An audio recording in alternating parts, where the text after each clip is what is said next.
Welcome to the Deep Dive. We're here to cut through the clutter, pull out the key ideas from the sources you give us, and, well, get you the insights you need quickly. Today, we're navigating some tricky financial waters. Debt. Specifically, we're doing a real deep dive into debt consolidation. For a lot of people, juggling credit cards, loans, maybe other bills, it can feel, frankly, overwhelming, like you're just trying to keep your head above water. So we're all looking for smarter ways, right? Ways to simplify, maybe cut costs, and actually feel like we're making progress. Our mission today isn't just to tell you what debt consolidation is, it's more like giving you a map. Yeah. Based on the sources, we want to pinpoint exactly when this strategy could be, your best move, and, just as important, when it might actually be a bad idea. Okay, let's unpack this. Yeah, let's do that. Because at its heart, debt consolidation is, well, it's basically taking multiple debts you have and rolling them into a single new loan or account. So combining everything into one payment. Exactly. Think about gathering up, say, a few high-interest credit card balances, maybe a medical bill, perhaps a small personal loan, and then replacing them all with one single loan. Common ways to do this. Getting a new personal loan is a big one. Or using a balance transfer credit card, especially those with a 0% introductory rate. And sometimes for homeowners, it might involve tapping into home equity, like with a home equity loan or maybe a cash-out refinance. Okay, different tools, but the same goal. Pretty much. The core aims, as the sources really emphasize, are usually twofold. First, simplify your finances, just one payment to track. Second, and this is often the main driver, save money on interest. The idea is that this helps you get out of debt faster. Makes sense. But, and this is crucial right from the start, it's definitely not a magic bullet. It's not a one-size-fits-all solution. Its effectiveness really hinges on your specific financial picture and, honestly, your commitment going forward. And that's what we need to dig into. When does it actually make sense and why? That is the big question, isn't it? When does it work best? Because everyone's situation is different. And the sources seem to lay out some pretty clear conditions, sometimes with, details you might not immediately think of. What's the absolute number one thing they say you have to look at first?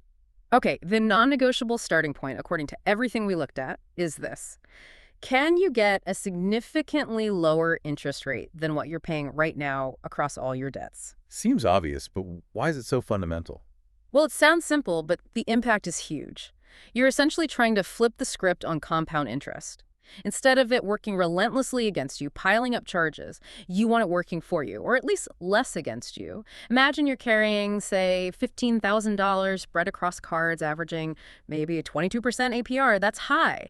If you can consolidate that debt into a 5-year personal loan at, let's say, 9%, the difference isn't trivial. It completely changes how quickly you pay off the actual amount you owe. It changes the whole trajectory. Right. And it's not just about the total interest paid over years, is it? It affects your monthly payment, too, in terms of where the money goes. Precisely. With that lower rate, much more of each monthly payment you make starts attacking the principal balance, the actual money you borrowed. Less of it is just getting eaten up by interest charges, so you actually make real progress faster. The sources also point out something important. Calculating your true average interest rate. It's not just a simple average. What do you mean, like weighting it? Exactly. If you have, say, a huge $10,000 balance at a really high 25% APR on one card and just a small $1,000 balance at 10% on another, your simple average might look like 17.5%. But because most of your debt is at that super high rate, your actual weighted average interest cost is much closer to 25%. The sources stress figuring out that weighted average. Basically, divide your total annual interest costs by your total debt principal.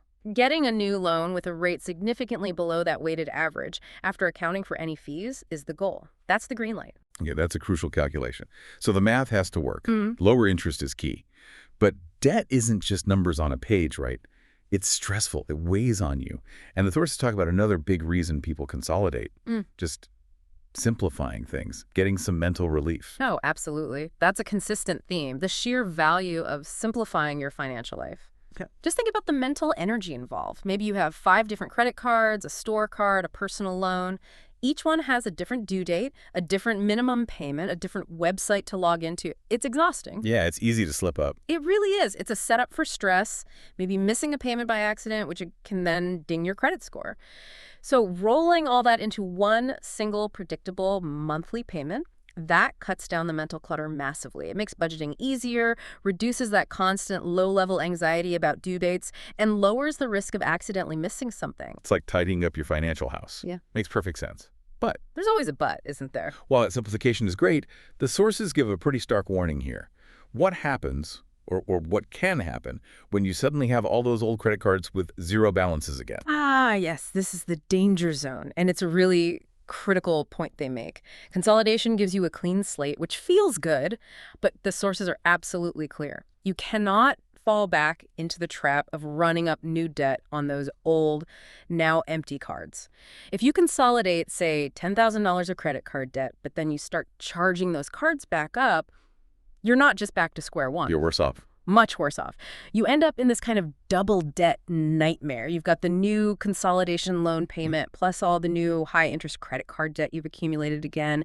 That initial feeling of relief, it vanishes fast, replaced by even more stress.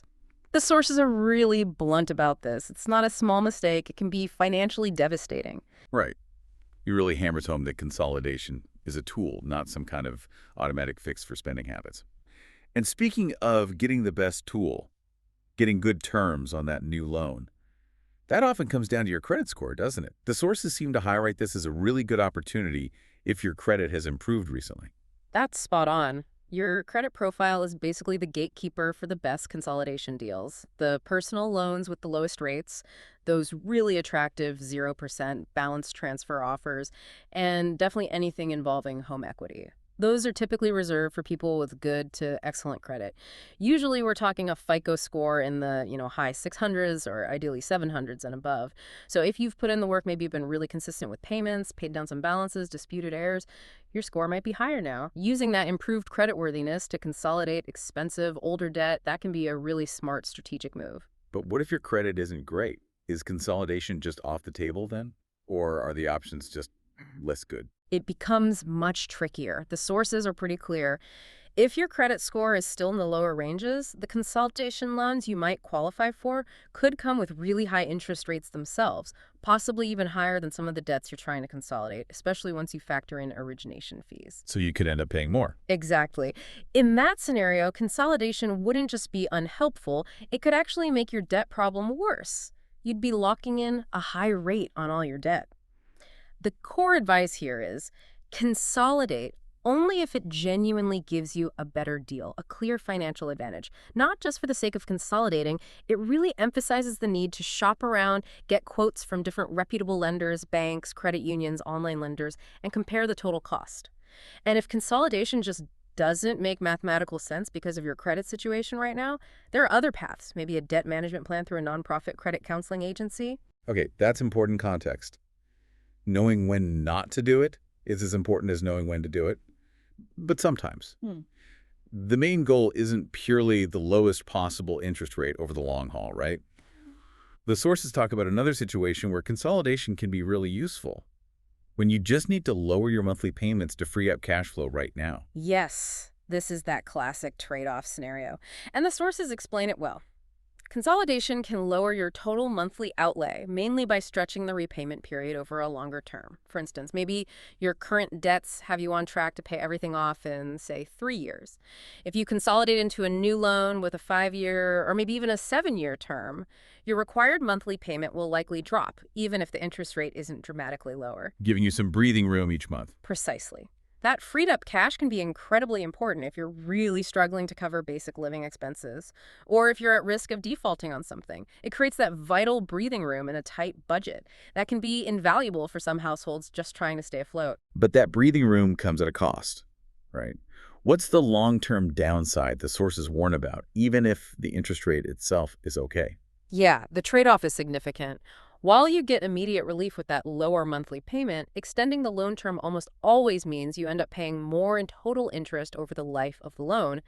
Even with a decent interest rate, paying it for 7 years instead of 3 means more interest accumulates overall.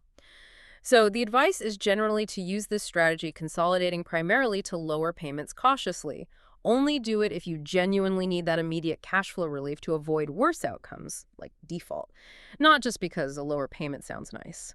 And crucially, if you do go this route, the sources strongly recommend trying to make extra payments towards the principal whenever you possibly can to try and shorten that term back down and reduce the total interest paid. Got it. It's a strategic retreat? Maybe, but not the ideal long-term plan unless necessary. Okay, this leads us to what feels like the most critical piece of the puzzle, the part that depends entirely on us, the human element. The sources are really, really clear on this. Debt consolidation can be powerful, but it only truly works if you have a solid plan and the commitment to stop the debt from piling up again. This is the absolute linchpin. You Yeah. can't emphasize this enough, and the sources certainly don't hold back. If the underlying reasons why you got into debt in the first place, maybe it was overspending habits, maybe an unexpected emergency you weren't prepared for, maybe just not having a budget if those issues aren't addressed, then consolidation just resets the clock. You're likely to repeat the same cycle, consolidate $15,000 in credit card debt, feel good for a bit, and slowly charge those cards back up. You end up with the consolidation loan plus a whole new pile of high-interest debt. That's the financial quicksand scenario they warn about so strongly. So it's more than just shuffling loans around. It demands a real shift in behavior, doesn't it?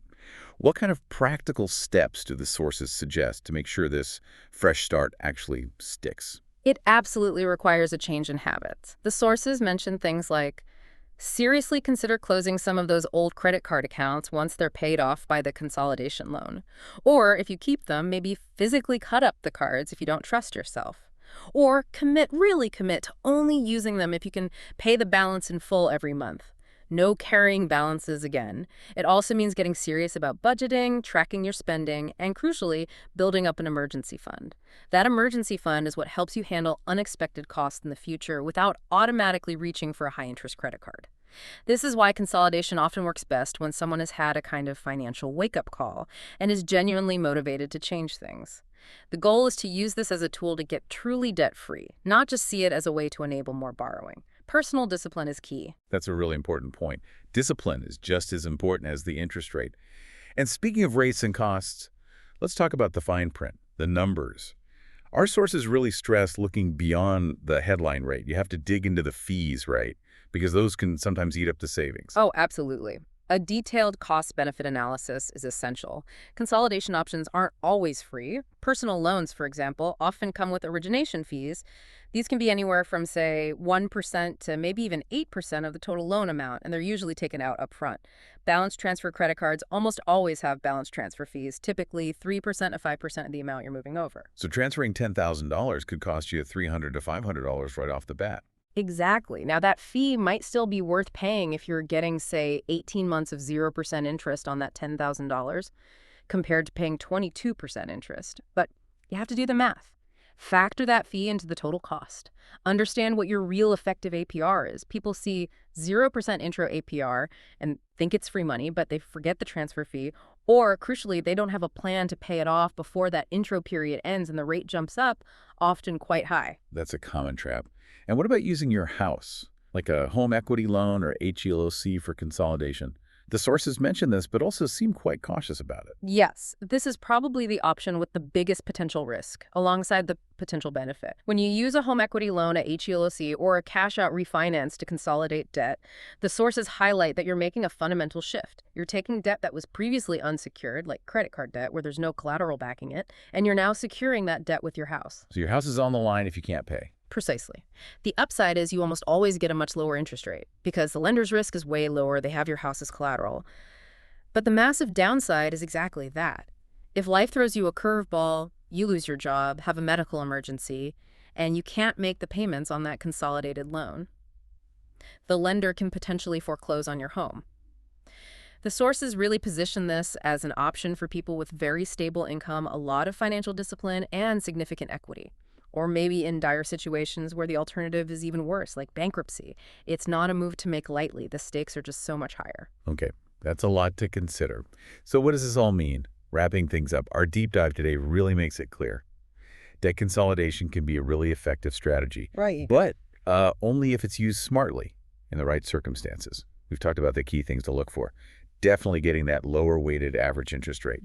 Crucial. The huge mental relief and practical ease of simplifying payments. Yeah, don't underestimate that. Using an improved credit score to your advantage to get better terms. Right. And maybe using it tactically for short-term cash flow relief, if you understand the trade-offs. Carefully. And maybe the biggest if of all, you absolutely need that solid plan, that commitment to not fall back into debt. Before you do anything, you've got to run the numbers yourself, maybe talk to a nonprofit credit counselor, factor in all those fees, understand the real costs and risks.